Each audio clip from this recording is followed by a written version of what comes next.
High বন্ধুরা, আমি Biswajit bird হাউসে সবাইকে নমস্কার।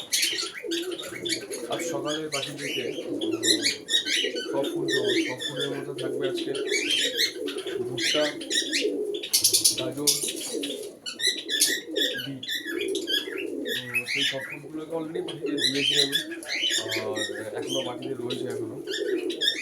তো পাখিরা খুব আনন্দ সহকারে খাওয়া শুরু করেছে। আজকে একটু লেটে খাবারটা দিয়েছি, কারণ আমি দেখেছি এরা যেহেতু সব ফুড আমার ওই ভুট্টা দিলে এরা একটু খেতে লেট করে, অনেক সীমিত খাওয়ার ইচ্ছা নিয়ে এরকম একটা থাকে। তো আজকে একটু দেরি করে আমি খাবারটা দিয়েছি। দেরি করে খাওয়ার দাওয়া দিচ্ছি, যেহেতু পেটে খিদেটা আছে সেই কারণে পাখিগুলো এখন খাচ্ছে। আর অনেকগুলো পাখি তো যেহেতু বাচ্চা রয়েছে, ককটেলের বাচ্চা রয়েছে, একটা তিনটে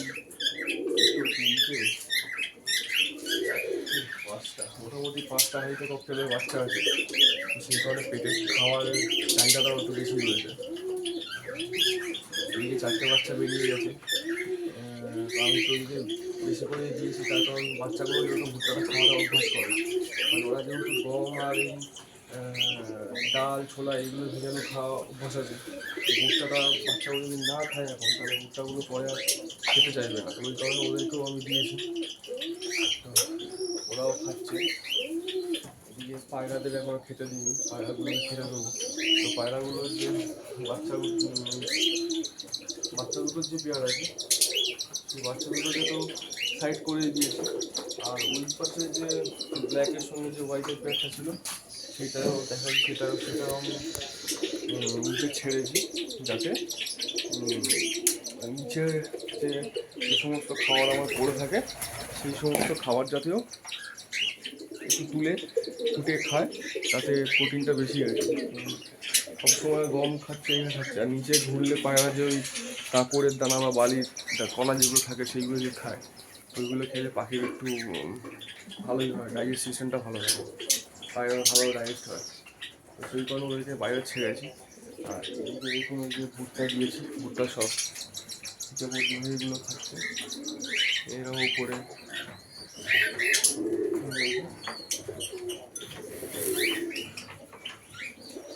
এইদিকে 4টে বাচ্চা ছেড়েছি, যে বাচ্চাগুলো যে ছেড়েছিলাম নিচে, বাচ্চাগুলো ভুট্টা খাচ্ছে। এইদিকে দেখুন এই যে একটা পাল হয়েছে বাচ্চাটা, তো ওই বাচ্চাটাকেও খাইয়ে দিচ্ছে। এদেরকেও ভুট্টা দিয়েছে, তো পালকেও খাইয়ে দিচ্ছে।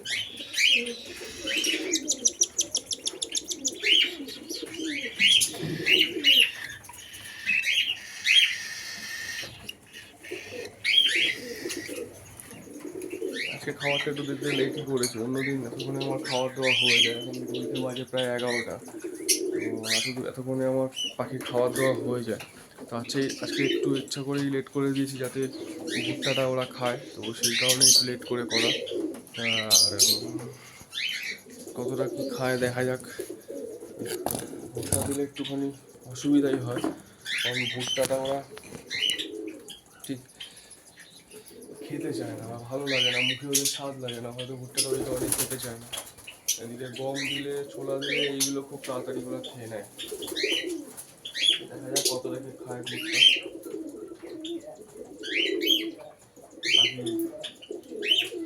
আর একটা জিনিস দেখায়, সেটা হচ্ছে যে আমি বলেছিলাম যে ওই বাইরের ঘরে যে আমার বাইরে থেকে আসা এক পেয়ার ঘুঘু পাখি ডিম দিয়েছিল, যে আবার বাচ্চা ফুটেছিল। তো জানি না সেই ডিম বাচ্চাটা বড় হয়েছিল, মোটামুটি এরকম বড় হয়েছিল দেখেছিলাম। তো নিয়ে চলে গেছে নাকি ইঁদুরে মেরে দিয়েছে বুঝতে পারলাম না। তো ওইখানে খাঁচাটার ওপর একদিন সকালে গিয়ে দেখলাম যে বাচ্চাটা আর নেই, বাচ্চাটা শুধু নেস্টটাই পড়ে রয়েছে। তো তারপর সেদিন আমি থাকলাম, কিছু করলাম না। তারপরের দিন গিয়ে আমি দেখলাম যে ঘুঘু পাখিটা আর আসছে না আমার বাড়িতে, মানে হয়তো বাচ্চাটা মরে গেছে ওই কারণে। ঘুঘু পাখিটা আমার মনে হয় খুব সম্ভবত বাচ্চাটাকে ইঁদুরেই মেরেছে, তো সেই কারণে ওরা আর আসছে না। তো একদিন দুদিন দেখলাম, দেখার পরে চিন্তা করলাম যে যেহেতু ওদের কারণে আমার প্লাস্টারটা হচ্ছে না, আটকে রয়েছে। তো সেই কারণে ভাবলাম যে আবার যদি ওরা এসে ডিম দিয়ে দেয়, তো একটু খারাপ লাগছিল মানে এই কথাটা ভাবতে। কিছু করার নেই, আমাকে তো কাজটা করতে হবে, করাতে হবে। তো সেই কারণে আর দু একদিন পরে আমি জায়গাটাকে পুরো পরিষ্কার করে নিলাম, মানে খাঁচা ফাঁচা যা ছিল সব সরিয়ে দিলাম, যাতে আমার ওই প্লাস্টার বা বাকি যে কাজগুলো করানো হয়েছে সেগুলো করানো হয়। তো লাস্ট দুদিন ধরেই আমি এটাকে পুরো সাফাই করেছি, দেখছি শুধু ট্যাঙ্ক ছাড়া এখানে আর কিছু নেই। আর বাকি খাঁচা ফাঁচা যেগুলো যা ছিল সবই আমি সরিয়ে দিয়েছি, সরিয়ে দিয়ে এই জায়গাটাকে মোটামুটি ফাঁকা করে দিয়েছি। এইখানে সব সমস্ত খাঁচার জিনিসগুলো সব এইখানে তুলে দিয়েছি। দেখা যাক